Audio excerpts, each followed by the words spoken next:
அன்பு நேயர்களே, நமக்கெல்லாம் தெரிந்திருக்கும் இந்த நாட்டில் இதுவரைக்கும் 1979 ஆண்டு முதல் இன்று வரையும், இன்று என்ன கிழமை?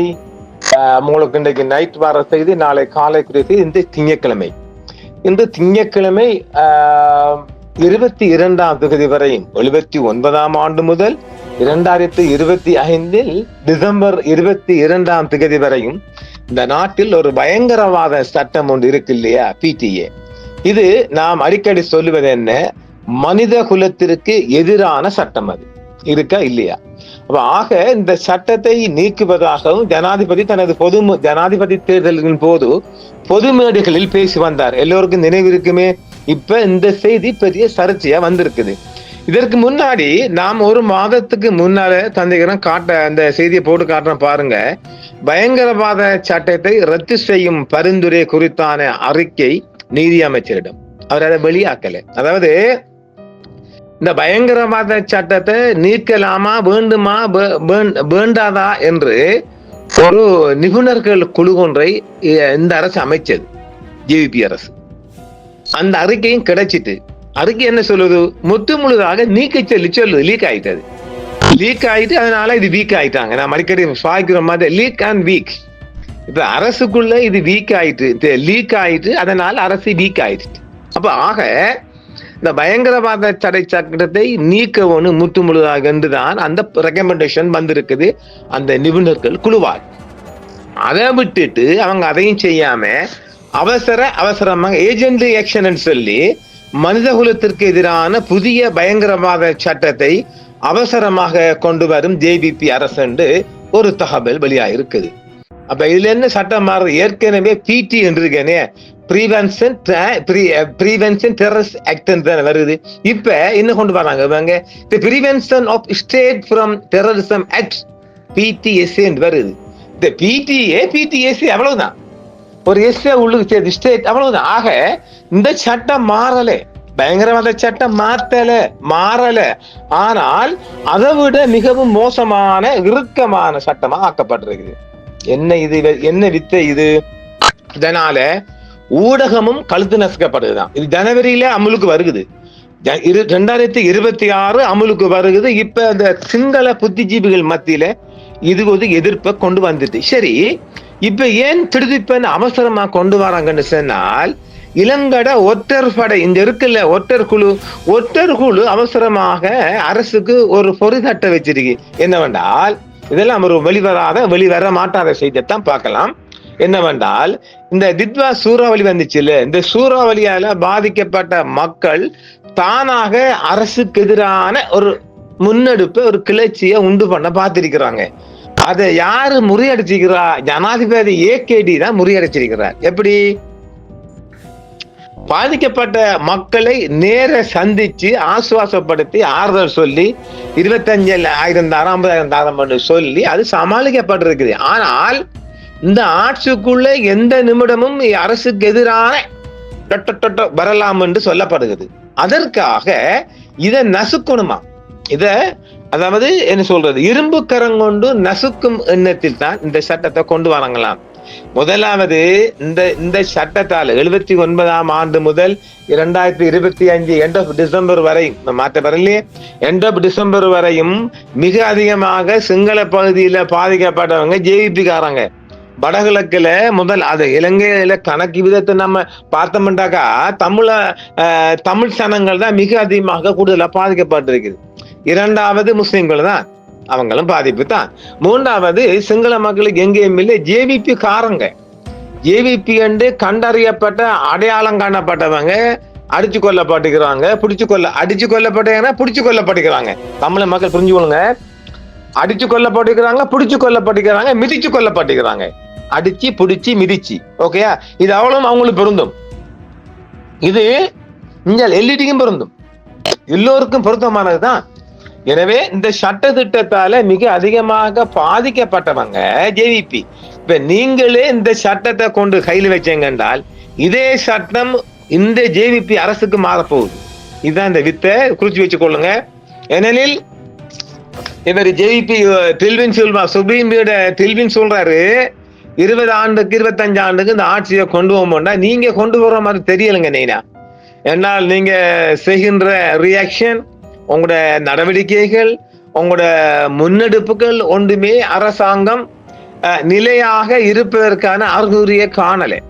இவங்க அஸ்கிரிய பீடாதிபதிகள் சொன்னது போன்று இது கொஞ்சம் ஒரு கவனிக்கப்பட வேண்டிய விடயப்பா. நாம் அதை விரும்பல.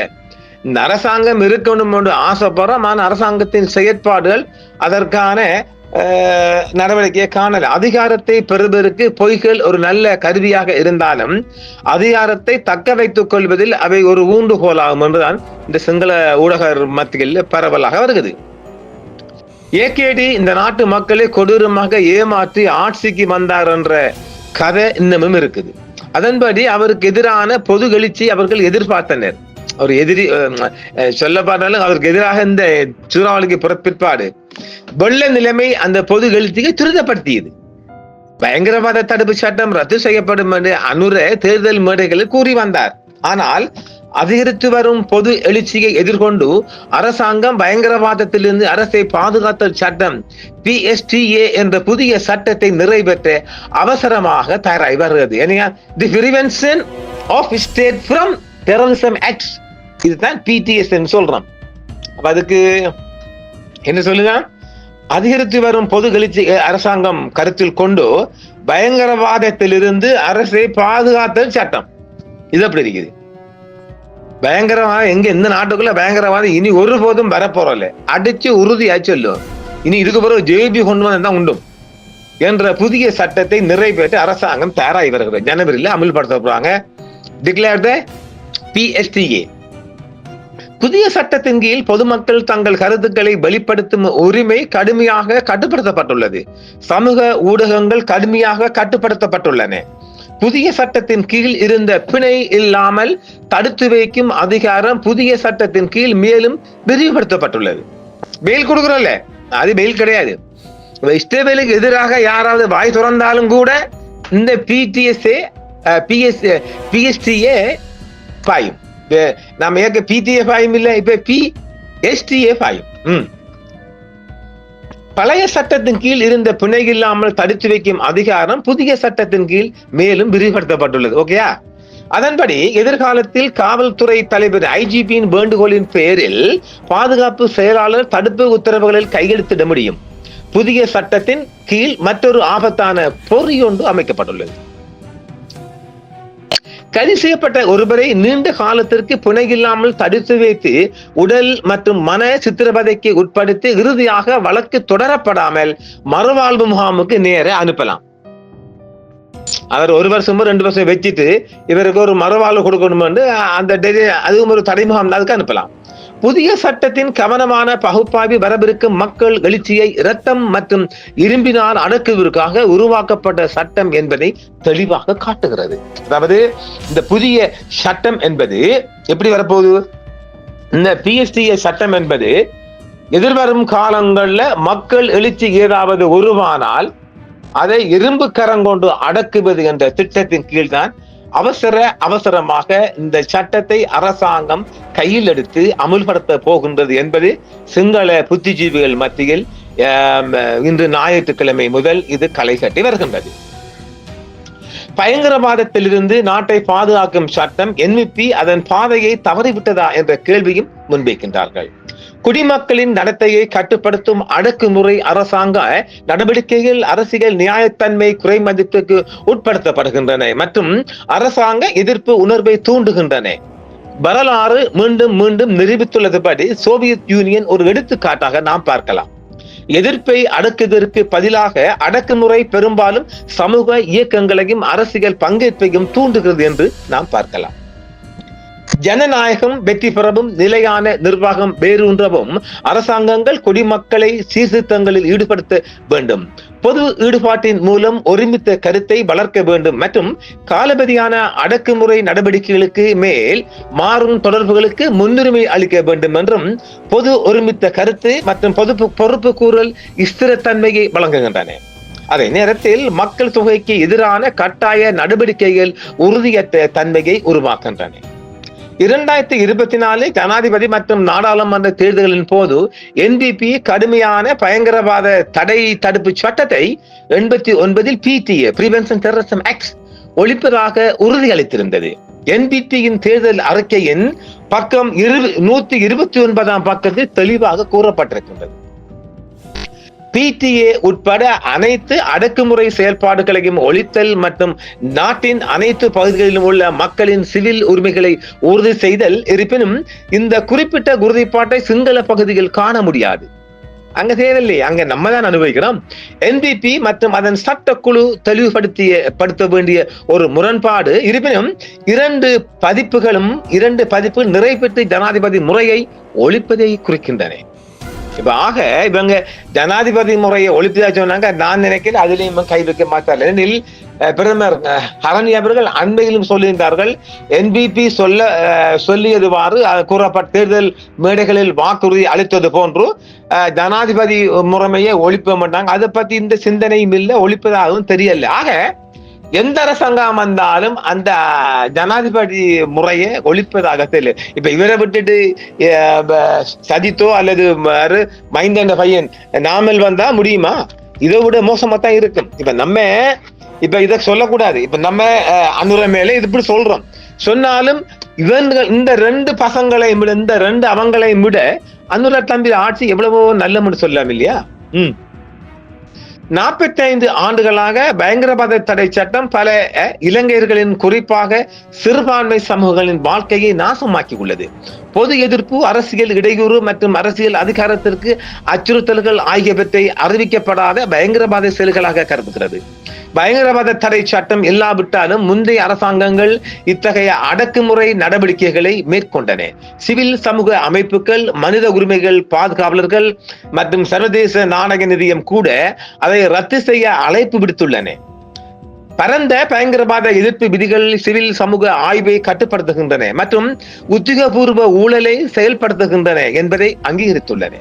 ஜேவிபி அரசின் கட்டமைப்பின் கீழ் அசல் கொள்கை பிரகடனத்தின் 14வது பிரிவில் அடக்குமுறை சட்டத்தை முற்றிலுமாக ஒழிப்பதாக உறுதியளித்துள்ளது. அடுத்தடுத்த அரசாங்கங்கள் இந்த வெறுக்கத்தக்க சட்டத்தை ரத்து செய்ய உள்நாட்டு மற்றும் சர்வதேச அழுத்தத்தை எதிர்கொண்டன. மக்களின் எதிர்பார்ப்பு எளிமையானது. குடிமக்களுக்கு எதிராக மீண்டும் மீண்டும் தவறாக பயன்படுத்தப்பட்ட இந்த ஆபத்தான சட்டங்களை ரத்து செய்யுங்கள். போர் மற்றும் ஆயுத மோதலின் பாரம்பரியத்தை நிமிர்த்தி செய்யும் அதே வேளையில் ஒரு முற்போக்கான அரசாங்கங்கள் நாட்டை மீண்டும் கட்டியெழுப்ப முடியுமே ஒழிய இதே ஒரு வழிதான் சிறந்த வழி என்றும் சொல்லப்படுகின்றது. என்பிபி அரசாங்கம் இப்போது அதன் தேர்தல் நேர்மையின் முக்கியமான சோதனையை எதிர்கொள்கிறது. என்பிபி அளித்த பொருளாதார உறுதிமொழிகளை செயல்படுத்துவதில் தடைகள் ஏற்பட்டுள்ளன. தீவிர பொருளாதார நெருக்கடியை எதிர்கொள்ளும் மக்களுக்கு சில சலுகைகளை வழங்க அரசாங்கம் பேச்சுவார்த்தை நடத்திய போதிலும் முந்தைய ஆட்சியால் இயற்றப்பட்ட சட்டம் எதிர்கால அரசாங்கங்களை IMF சிக்கன கட்டமைப்புக்குள் பிணைத்தது போன்ற காரணிகளால் இது ஏற்படுகிறது. பல்வேறு அரசியல் அபிலாசைகள் மற்றும் தித்வா சூறாவளியால் தாக்கத்தால் ஏற்பட்ட பேரழிவின் அடிப்படையில் சில உறுதிமொழிகளில் முன்னுரிமைகளை மாற்றியுள்ளது. இந்த சூழலோ அல்லது இல்லாமலோ நீண்ட காத்திருப்பு நேரங்களோ அல்லது பெரிய வளங்களோ தேவைப்படாத சில முக்கியமான விஷயங்கள் கவனிக்கப்படாமல் உள்ளன. பிரதமர் ஹரணி அமரசூரி அவர்கள் எதிர்க்கட்சியில் இருக்கும் போது கூறியது போல் PTA வைத்திருப்பதற்கோ அல்லது மாற்றுவதற்கோ எந்த நியாயமும் இல்லை. எதிர்க்கட்சியில் இருந்த பிறகு PTA வேறு ஏதேனும் வடிவத்தில் மாநில அடக்குமுறையின் தொடர்ச்சியான கருவியாக வைத்திருக்க என்பிபி புதிதாக ஏதாவது கண்டுபிடித்ததா? இருப்பினும் இது தேர்தல் உறுதிமொழி அல்ல. பிரச்சாரத்தின் போது புரிதல் தெளிவாக இருந்தது. PTA ஒழித்தல் பயங்கரவாத தாக்குதல்களை நிவர்த்தி செய்வதற்கு பதிலாக சமூக, பொருளாதார அல்லது தேசிய குறைகளுக்கு தீர்வு காண விரும்புவோருக்கு எதிராக பயங்கரவாதத்தை பெருமளவில் அதிகரிப்பதன் மூலம் நிலைமையை மோசமாக்குவதற்கு PTA பங்களித்தது என்று ஒழிப்பை ஆதரிப்பதில் உறுதியாக நம்பினர். என்ன காரணத்தினாலோ என்பிபி ஆட்சி பின்வாங்குவது போல் தெரிகிறது.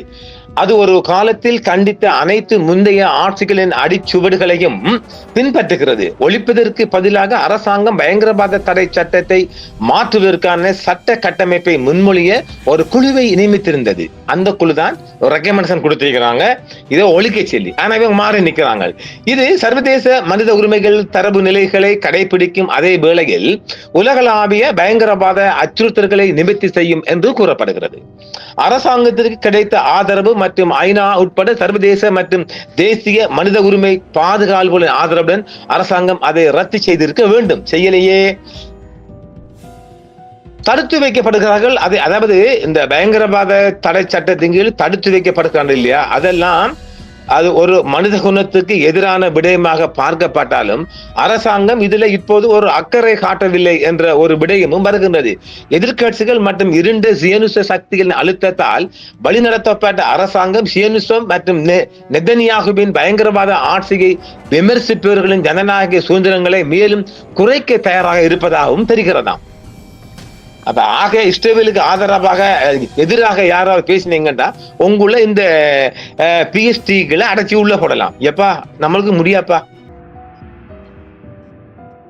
அரசாங்கங்கள் பொது போராட்டங்களை பயங்கரவாத செயல்களாக முத்திரையை குத்தக்கூடும் என்றும் சிங்கள மக்கள் சிங்கள புத்திஜீவிகள் மத்தியில் ஒரு கருத்து நிலவி வருகின்றது. ஐஜிபி பாதுகாப்பு அமைச்சின் செயலமிருந்து ஆரம்பத்தில் 2 மாதங்களுக்கு தடுப்பு காவல் உத்தரவை பெறுவதன் மூலம் யாரையும் தடுத்து வைக்கலாம். கைது செய்யப்பட்டதிலிருந்து 1 வருடம் வரை நீடிக்கலாம். இது நீதித்துறை மேற்பார்வை குறித்த கடுமையான கவலைகளை எழுப்புகிறது. அத்தகைய உத்தரவு நடைமுறையில் இருக்கும் போது ஒரு நீதிபதி ஒரு சந்தேக நபரை ஜாமீன் வழங்கவோ பிணை வழங்கவோ, அதாவது ஜாமீன் வழங்கவோ அல்லது விடுவிக்கவோ முடியாது. நியாயமான சந்தேகத்தின் பேரில் தனிநபர்களை தடுக்க, தேட மற்றும் கைது செய்ய மற்றும் பொருட்களை கைப்பற்ற இராணுவ வீரர்களுக்கு அதிகாரங்களை இந்த மசோதா வழங்குகிறது.